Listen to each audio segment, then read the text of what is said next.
किसी गांव में एक किसान था। बहुत मेहनती था वो। और खेतों में बहुत मेहनत करता था, खेतों में अपने काम करता था सारा सारा दिन। एक उसका बेटा था जिसको उसने बड़े नाज से, बड़े प्यार से उसको पाला बड़ा किया। जब वो बेटा बड़ा हो गया तो उसने भी अपने बाप के साथ खेतों में काम करना शुरू कर दिया। लेकिन एक टाइम आया जब उसके बाप की उम्र बहुत ज़्यादा हो गई, वो ज़ईफ हो गया बहुत।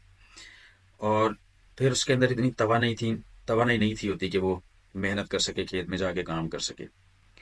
तो वो क्या करता था, वो बुजुर्ग आदमी जो था किसान, वो अपने घर के दरवाजे के बाहर कुर्सी रख के तो बैठ जाता था और अपने बेटे को देखता रहता था कि वो काम कर रहे हैं। और उसका बेटा जो है वो कुड़ता रहता था, उसे गुस्सा आता था अपने वाले साहब पे कि ये बैठे रहते हैं वैसे ही, इनको पता ही नहीं कि मैं अकेला काम कर रहा हूँ। वो उनकी तकलीफ को नहीं था समझ पा रहा।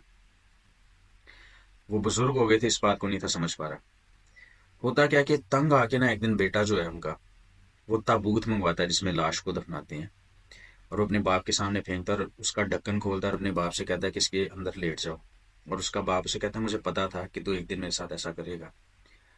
और ये कहकर उसका बाप जो होता है वो ताबूत के अंदर लेट जाता है। और फिर वो उस ताबूत को एक हिल के ऊपर, एक पहाड़ी के ऊपर ले जाता है ताकि वहां से ताबूत को गिराए और उसका बाप जो है उसके अंदर वो मर जाए। और जब वो ताबूत को घसीट रहा होता है तो उसके ताबूत में से जो है वो ठक ठक ठक की आवाज आती है अंदर से। वो जो शीशा लगा होता है चेहरे वाली जगह पे, उसके वाले साहब ऐसे खटखटाते हैं और वो खोलता है उसका ढक्कन दोबारा ताबूत का और पूछता है कि क्या मसला है आपको। तो उसके वाले साहब कहते हैं कि मुझे पता है कि तू मुझे गिरा देगा यहाँ से नीचे, लेकिन मैं तुझे एक मशवरा देना चाहता हूँ जो तेरे काम आए। वो मशवरा ये है कि तू इस ताबूत के बगैर ही मुझे धक्का दे दे यहाँ से, इसलिए क्योंकि ताबूत कल को तेरे काम आएगा जब तेरे बच्चे पैदा होंगे और वो बड़े होंगे। तो इस कहानी से हमें क्या सीखने को मिलता है? इससे हमें ये सीखने को मिलता है कि हम जो बीज बोते हैं हमें वो काटना भी पड़ता है। और इस बात का जो ये कानून जो है खुदा का बनाया हुआ, इसका इतलाक सिर्फ और सिर्फ किसानों और खेतों पर नहीं है कि वो बीज बोएंगे तो फसल काटेंगे। हम जो भी करते हैं, हम बेवफाई करते हैं तो बदले में बेवफाई काटेंगे। हम जुल्म करते हैं तो जुल्म ही काटेंगे। अगर हम रहम करते हैं तो रहम दिली काटेंगे।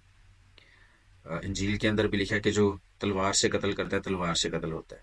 इसका क्या मतलब है कि जिसने जुल्म किया उस पर भी जुल्म होगा। मुबारक हैं वो जो रहम दिल हैं क्योंकि उन पर रहम किया जाएगा। अगर आप रहम दिल हैं तो आप पर भी रहम होगा। तो इसलिए ये हमेशा याद रखिए कि आप जो काटें, जो बोएंगे वो काटेंगे। अगर आप झूठ बोएंगे तो फसल भी वही मिलेगी आपको।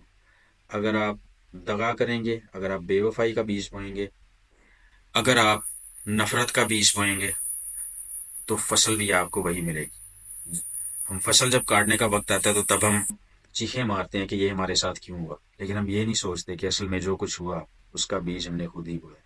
इस वीडियो को आगे ज़्यादा से ज़्यादा शेयर करें। अगली वीडियो में फिर आपसे मुलाकात होती है। खुदा हाफिज।